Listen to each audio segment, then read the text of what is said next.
Hello friends, welcome to my channel loving with ঋতুতে। তোমরা কেমন আছো বন্ধুরা? আশা করি তোমরা সবাই অনেক অনেক অনেক ভালো আছো। আর তোমাদের ভালোবাসায় আমিও কিন্তু প্রচুর ভালো আছি। তো তোমরা অনেকেই বলছিলে, বৌদি অনেক দিন তুমি আফটার বাথিং ব্লগ কিন্তু আমাদের সাথে শেয়ার করো না। তো আমি ভাবলাম যে এই বাড়িতে চলে এসেছি, কিন্তু প্রচুর সমস্যা, মানে বাথিং করাটাই এত বড় সমস্যা হয়ে যাচ্ছে। তারপরে আর আফটার বাথিং ভ্লগ তোমাদের সাথে কি করে শেয়ার করব বলো?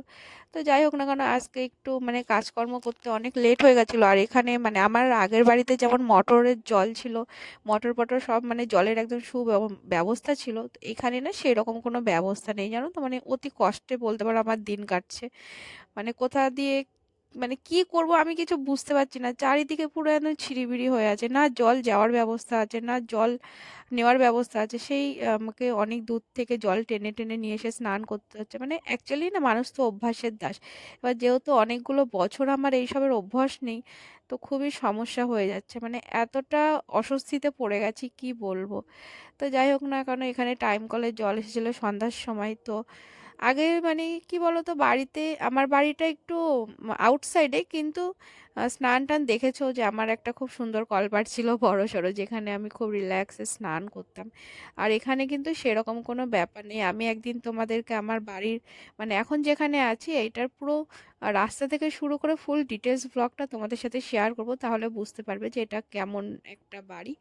তো এখানে না চারিদিকে শুধু সমস্যা সমস্যা আর সমস্যা। এমনি হ্যাঁ, থাকা খাওয়ার কোনো সমস্যা নেই, মানে এই ঘরে থাকতে কিন্তু আমার বিন্দুমাত্র সমস্যা হচ্ছে না। তার কারণ ছোটবেলাতেই কিন্তু এরকম ঘরে থেকেই আমি বড় হয়েছি। যেহেতু আমি আমার দিদা আমার মাসিদের কাছে বড় হয়েছি, তো আমার মামার বাড়ি কিন্তু এরকমই ছিল। হ্যাঁ, সময়ের সাথে সাথে সব কিছু চেঞ্জ হয়।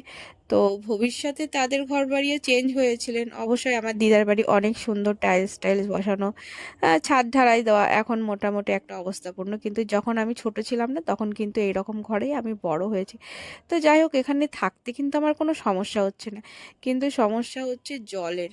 তো তোমরা যারা বাথিং ভিডিও বা আফটার বাথিং ভিডিওর আমার কাছে রিকোয়েস্ট করছো, সেখানে কিন্তু দেওয়াটা আমার জন্য খুব টাফ হয়ে যাচ্ছে। তো সন্ধ্যাবেলায় জল টল নিয়ে এসে আমি স্নান করে নিয়েছিলাম, প্রায় 8টা সাড়ে 8টা বেজে গেছিলো। আর তারপরে কিন্তু আমি দেখো চুলগুলো সুন্দর করে শুকিয়ে তোমাদের জন্য একটা আফটার বাথিং ভ্লগ শ্যুট করছিলাম।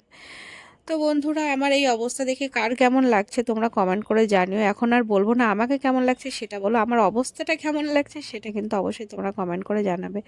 তো চলো, আমি যতটা পারবো তোমাদের রিকোয়েস্ট রাখার আমি কিন্তু অবশ্যই রাখবো। যদি কোনো ভুল হয়ে থাকে তো প্লিজ সরি।